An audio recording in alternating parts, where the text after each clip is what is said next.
Hi Destroth here. This is the poll plan for Jecht's cycle. Vanille is probably this cycle releasing on the Black 5-day campaign and Lana next cycle on the Winter campaign. But this is just a speculation, knowing SQEX, anything can happen at this rate. So for that reason, I am including both Vanille and Lana in this poll plan. For this poll plan, again if you are low on resources, do try out the Lufania and first before you pull if you can beat the content, then you can consider to skip these banner. Also my poll plan are based on my roster and if I have several similar roles covered I will usually skip or ticket the new LD. Jecht ditch out a bunch of damage and rebreaks. He also deals weakness damage and with recent character like Ornn to provide melee resist down, and coming Maria that boost melee damage and provide brave gain up, Jecht will be hitting big numbers. Brave Refund and Brave Regen is also important for Jecht to constantly enable the plus version of his abilities. It is also worth to note that Jecht's banner mate is also worth to be pulled as he is one of the best call to have. If you lack DPS, Jecht is a fine pick to fill the DPS role in your roster. For example, team composition that I am interested to test out is COR and Setzer. COR since Jecht rebreaking with S1 will be able to take consecutive turn and utilize COR. And since Jecht rebreaks on his own, COR stealing his break probably would not hurt him so much. Another team is as mentioned, with Ornn and Maria. I am also interested to test Jecht with Weishtala who provides 50% brave gain up. Arth can't die and with his new upgrades, I am keen to try out an undying team with Golov with a support with last stand. This team will be able to take any party-wide HP attack and survive. Also since he has brave gain in between his attack, he would receive massive boost from support with brave gain up, Weishtala, Porum, Agrias, Quistis, Maria, Bartz. Pair him with Katesith since Arth also deals a lot of brave hit. Arth's upgrade give him more damage, but as previously he revolve around breaks and consecutive attack. He may not deal mind-blowing damage in a turn but with consecutive turn his total damage output can be good with the right support. I am interested to try him out with Green Weishtala and Bartz, even without his BT+, with this team, I believe he will be able to deal significant and big damage.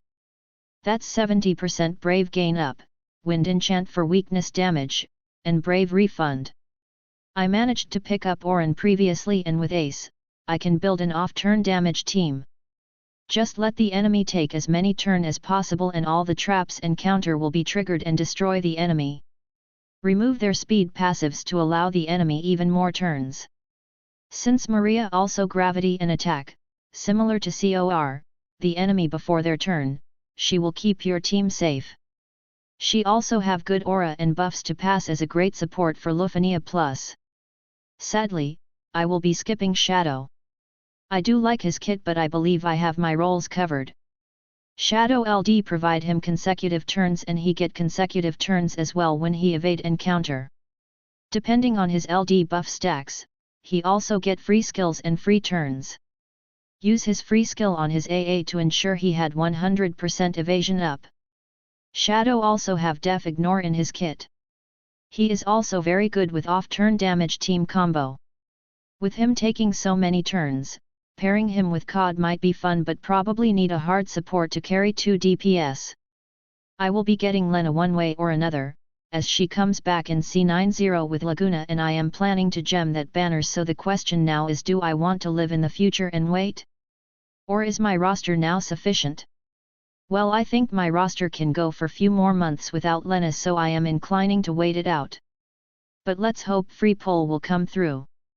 Lana provides so much to the party and now with Lufania and having high brave damage reduction, Lana counter that with 50% brave damage up in her new kit. Not to mention she also have 100% debuff evasion, awesome battery and healing capability to your party. A very versatile support unit that is able to fit in a lot of different team. Her LD and her new HP and attack is also based on party's HP and hence ignore defense and reductions. If you lack a dispeller, go for Vanille. I somewhat feel like Vanille is the opposite of Lana. Lana provide debuff evasion, she removes enemy buffs. Lana has good ATK buff, Vanille do it through def down. She also have boss disruption capability through her X and good brave damage up and HP damage up to counter Lufania and brave damage reduction. For example teams, Vanille is a debuffer, so do not overdose on debuff where you start pushing off all the debuffs. I will only bring one debuffer in the main party as I use debuff calls rather often. Thank you for listening to this guide. Please like and subscribe.